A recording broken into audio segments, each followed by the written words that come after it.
Welcome everybody to another edition of Golf Talk Radio with Mike and Billy. We're glad you are with us today. It is the 23rd of March. It is a Saturday. It's a little drizzly morning here in the central coast of California. Wherever you are, I hope it's awesome. My name is Billy Gibbs. That guy's Mr. Mike Brabenick. Good morning, Mike. How are you? Good morning, Billy. Great. How you doing, man? I'm okay. Got a little weirdness in my headphones, but that's the worst thing that happens all day. I'm okay. Glad to see you. It's been a little while. Nikki, welcome back. And joining us in studio is Nikki Anderson. Thank you. She is back from her whirlwind golfing tour, which we're going to hear all about it. She'll dig up the proper file in her brain and be able to share that stuff with us.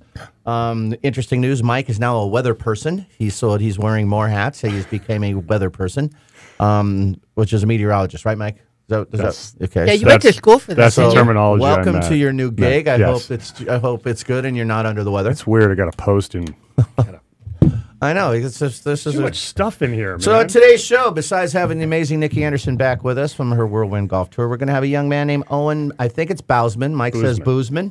Owen, he's an 11-year-old junior golf standout, one of Mike's first tee kids from Paso Robles Golf Club.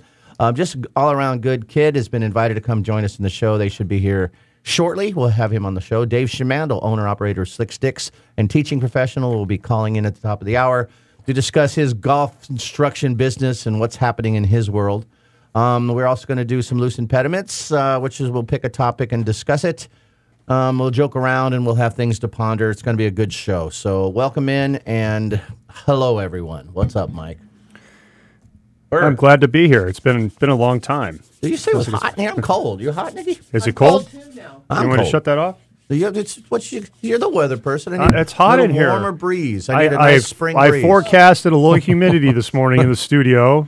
Temperatures around 76 degrees. All right, dude. Probably about 90% humidity. So I made sure that this was 90%. Before you guys got here, you should have felt the studio. It was, so you fixed up. I was dripping. So good climate. See how the banner started dripping off the side of the. Oh yeah. Oh, look dripping. at that! Wow. And Wow. You did that, huh? No, that was the humidity. So you fixed it? No. I saw that the banner was dropping, so I left it. No, not the banner. You fixed the humidity. You did No, climate. but the banner was drooping from the humidity. I see that. It's awful. So thanks for pointing that out. So at least I feel better in here, and thanks for working on the climate control. Thank you. You're welcome. Yeah. You're welcome. So let's start off the morning with a giant BM here. Yes, buddy. let's. What do A you? giant one? Well, I got a big one. All right, well, let's go, Bill. Go big, and then we'll go small. Mine's small. Well, I'm not going to get too much into it, but the title of it is "To Be Gibbs or Not to Be Gibbs." That is the question. Oh, wow, yes. So I found how far are you going to take this? Not too far. Okay. So don't ask too many questions. I will not. I will let you know. But this is a very true story. I found out last week that for 59 years, I believe that Jim Gibbs was my biological father, and found out truly he was not. So my father, I think I met him once, at least according to the records. I saw him when I was 3 or 4 years old. Don't remember him at all, but Jim Gibbs was not my father. So pretty interesting news. My mother was going to tell me about it before she passed and didn't get the chance to do so. So my stepfather is Dick King, who I really considered my father. He was with me since I was 5 or 6 years old, kind of raised me. But he had to tell me before he passed. He's not doing too well, so he decided to spring the news and brought me in for a discussion and told me that my father, Jim Gibbs, was not my father, Jim Gibbs. So I am orphaned. Wow. My real father's name was John Moore. He was a fellow aviator with my dad in the Navy. Had an affair with my mom in 1959. So I was born out of wedlock. My mom was married to what I thought was my dad, and John Moore was also married.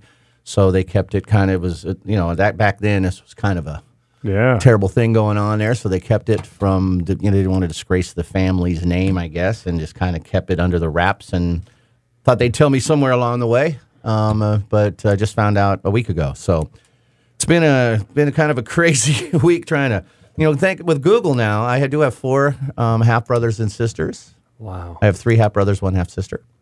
And so I've located one of them. He lives in Florida, near Cocoa Beach. He's a lawyer, and he's a little older than I am. But I haven't reached out yet. Not sure how to do that or if I'm going to do that. But pretty cool, pretty interesting stuff. So Man, talk about an adventure. Saw some pictures of him, and yeah, so it was kind of a shock to the system, but nothing's changed. I mean, it explains a few things, because Jim Gibbs and I were nothing alike. So, but he was a lot. My sister and brother were a lot like Jim Gibbs, so right. who I thought was my biological father. And I spent a lot of time with him growing up. Well, summers, I'd visit him a few summers, and as you know, he would leave me at the golf course all day, which changed my life. I got to go to a golf course all day. Right. He never, we were never close. And then at 18, I lived with him for a little while until I turned 18, and I moved out from him and didn't see him again until I was in my 40s. So I knew of him and knew him. So, but anyways, he's not my dad. So trippy, huh? That is. It's so like to be Gibbs or not to be Gibbs. So yeah, it's a script somebody would write for a movie or it's TV. Weird. And literally, John Moore wrote a book, and that my mother used to read all the time, called "The Wrong Stuff," is about his experience as a test pilot and a Navy pilot, and his life in National Aviation. He worked for them, which was an affiliate of NASA, and so he did some test pilot stuff and worked with some of the astronauts flying airplanes and things with them. So he has a book about all of this. Wow. And his stories. And then in that book, some pictures and photos of him, which I can see now more resemblance. I look a lot like my mom. You know my mom, so I looked, a whole lot like my mom.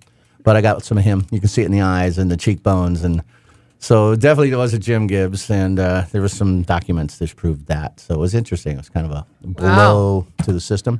But, it explains a lot. Nothing can be done. It's just trippy thinking back. Yeah. So my mind's been going back and back and back and back and back to different things that happened that somewhat makes sense.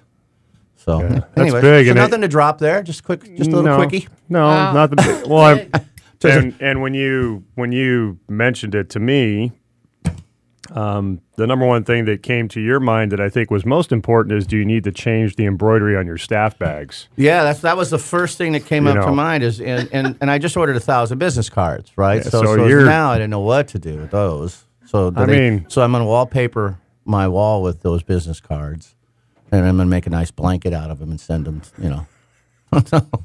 So, and a few flags I have on my wall. So I told Josie, I don't know, I'm sure if we're officially married. Oh, you and I to make my light staff bags. I turn them all around now. So the Gibbs name is not to make light of it, but you and I were kind of bantering back and forth over the phone when you told me, and then we got done with our conversation, and I texted you and I said, "Man, I'm really sorry," and what do you say? I mean, there's nothing you could say, and then I said, do I need to change your name in my phone? Yeah, because you have to change your contact information, all that stuff, man. So you always answer the phone. It's Billy Gibbs, always, and even today in the show. But you're always my name is Billy. You're always Billy Gibbs. You can't be anything but Billy Gibbs. Moore, because if it's William Moore, doesn't it sound like a cigarette company? William Moore, is it William Moore? I think there's a paint company. Is it? Yeah, Benjamin Moore. So, so my biological father's name was Moore. Last name was Moore, and he knew it. He was aware if I was his child, and so did obviously my mother knew, and so did Jim Gibbs. Right. So it was interesting that I got to give Jim Gibbs, the principal, they made a promise not to share that information, because John had a family and my dad had, my older brother and sister, and my mom, they although they divorced shortly after I was born. And so that makes some sense. I was not planned, obviously. It wasn't planned. Right. And that was always weird. And so there answers some things. And so, I didn't know why. They just said that your dad got the marriage just kind of dissolved. But there's a lot of stuff makes more sense. So, and my father and Jim Gibbs and I were nothing alike. He thought he had a sense of humor. He really didn't. He just thought he did. And so that was different. And you knew my dad. He was an interesting character. I was going to say after we talked, I was having flashbacks to the few times that I was with you when we went over to his house when I worked at Black Lake with you, and we go say hi to him, and things were always kind of they were always a little tense. It was like that my whole life, but it was just he didn't raise me, so but I knew he was my biological father, I thought, so there was a bond there. But I saw him in summers, and to me I left California, he lived in Massachusetts, so I would go back in the summers. And it was like summer camp. I would play all day, and he would work all day, and he'd bring me to the golf course, and I would swim and hunt balls and putt around the putting green, or I'd stay what they call the Institute, where he worked for economic research, and I would go fishing. There was a lake there and stuff, and it was more just camp. So. Is that where you had the bees chase you? That's where I had He brought me So he did just see me in the summer times, and then I saw him my 18th year when I turned 18. For a short period of time, I lived with him back there, and that didn't go too well. And then I didn't see him again until he was sick, and I was in my 40s. So then I took care of him for a while, but there was always something missing. He was just like my brother and just like my brother and sister. Yeah. But I was nothing like those guys, so it made a little bit of sense. So it's okay. It's nothing can be done about it, but it's trip to know for 59 years you thought one thing and found out another. Well, think about how... And that John Moore guy has passed on. He's not... Yeah. See, I would love to have talked to him if he was still alive, because he knew. I don't know whether his family knows, right? So... That's a hard decision. It's weird to find out. That's a hard decision. I know where he is and where his office is, and I know how to reach him, but I don't know if that's what I want to do. And if he doesn't know me from Adam or anybody, I mean, that could be weird. I don't want anything. Right. But... it'd be nice to see him and see if there's some similarities. Right. Right. See if there's that. So it is like a TV show or a movie, huh? It's kind of weird. It's amazing. But you think about, too, Jim and how he took you to the golf course and dropped you off and like where you ended up and where you are today. Yeah. No question. It's blessed. It's still, yeah. He brought music into my life. He taught me to play the ukulele. Yeah. My dad, Jim Gibbs, played the ukulele, so I had music from that. I mean, it wasn't like he disowned me. He owned me, but it just wasn't my biological father, which is cool on his part because he didn't have to. Right. And even when I'd visit when my sister and brother didn't go with me, then he would still have me there. He could have stopped that if he wanted to, because I know he couldn't have been too happy, right? Yeah. I couldn't even imagine. So you got to give him credit for that. And but that's when I was little. I just showed Nikki pictures at the lake I was at. But I was 7 to 12, when I would visit. Super cute. I was just 7 to 12, right? So from 12 to 18, I never saw him.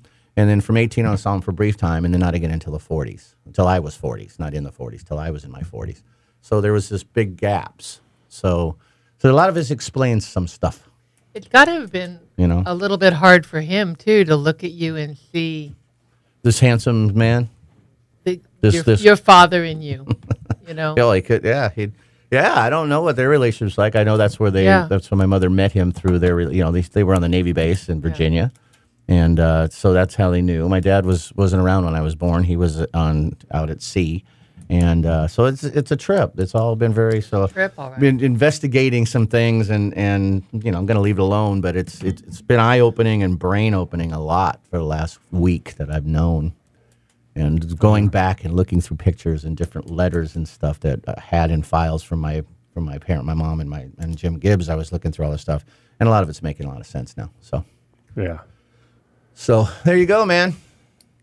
That's bold of you to come out and talk about it. I think that's good. I think that's good therapy, man. My father figures were Dick King, which is he's still a pastor. He's the one that shared this before he went on. He needed to. He said he needed to tell me. And my mother said right before she passed that she really needed to talk to me. It was very important, and I just thought she was going to do that. I'm about to pass. Talk. This is what I want you to do in your life. Kind of. I didn't want that talk. Wasn't ready for that talk, right? But now I know what she meant. And then he really raised me. But the golf courses and the pros. My dad left me there. It was 8 in the morning until 5 at night. Right, he had a job, so I would hang with the pros. We vacuum the pro shop, help clean the cart barn, put around. And look at how that shaped your life. They were more my father figures, and that's one of the main reasons the main reason I got in the golf business, because that's what I did when I was a kid. I was just there, man, at the golf course all day. It's so amazing because your situation is way different than mine. But when I started working at a golf course, my parents had split. So now that you say that, the pros that I worked for were father figures for me as well. It's kind of interesting. I never really thought about that until you said that. Yeah, so all day long. So that was my first jobs is like 10 and 12. I was vacuuming and meeting customers. Then so I did learn to play. My dad would come out on Tuesday nights. He'd pick me up and he would play in the Twilight League. So even when I was 6 and 7, before I actually played, I'd walk around him and carry the putter, and I'd get a dime a hole for caddying, if you will. But I watched how the game was played. How the procedure of the game and whose turn it was and how to cuss. But I learned how to play golf before I actually ever hit a ball. Because I saw it. I was with him. I saw so I knew golf. So the first time I ever hit a golf ball or did a junior class, I already knew how to play the game. That's amazing. Didn't know how to strike the ball yet, but I knew how to play the game. Yeah. And most people, that's the opposite. They'll learn on a range, they'll hit balls, they'll know how to strike it, but they have no clue how to play the game. Right. So I kind of did it the opposite way, which was kind of cool. Very cool. And then I went at golf balls and had my little golf ball stand on the 11th tee and sold balls. You sell lemonade with that too? No, I don't know if I ever did that. It would have been smart. But, I remember my dad had an account at the window. I could go get a hot dog or a soda if I ever wanted one. Nice. So he had an account. Yeah. So I'd swim and go get a hot dog, go hunt balls, sell balls, putt around a little bit. What a life, man. I know, what a life. Yeah. That's a cool life. So even with everything that you just found out, that's...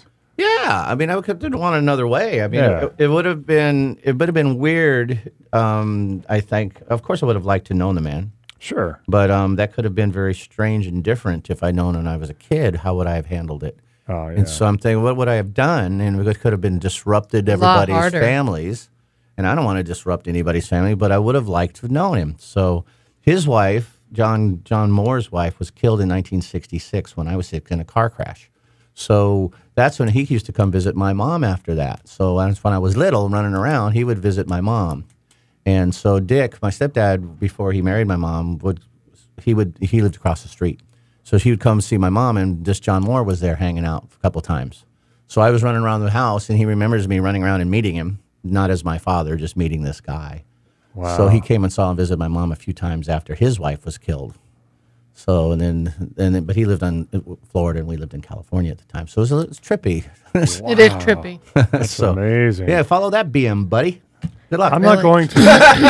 I think that's all that needs to be said. It's actually a good story. There's nothing bad to this story. It's just really been interesting, and it's been, with the day of the internet finding out things, it makes it a lot weirder too. If there was no way to cut, it would have been okay, cool. But you could find out so much stuff. Yeah, and I'm not sure if that's good or bad. Yeah, but it is what it is. But I'm at the point now. Everybody, I don't know if I'm going to reach out yet, and if I did, I wouldn't know how to start to the siblings.